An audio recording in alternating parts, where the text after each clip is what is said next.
Hey everybody, my name is TaoMan, and in this video I will show you how you can find recent players in Call of Duty Warzone or Call of Duty Modern Warfare. So let's start. The first thing you want to do in Call of Duty is just, let me show you. Go to friend list on the right top corner, and you're gonna see recent players here that you play with, and you can just easily send a friend request or like whatever you want.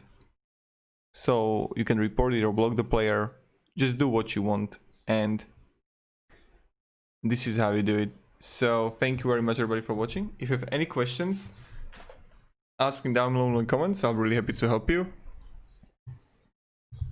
And yeah.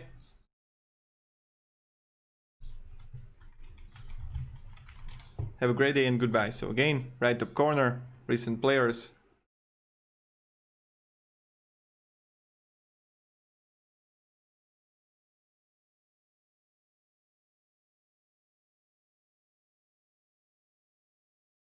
So yeah, goodbye.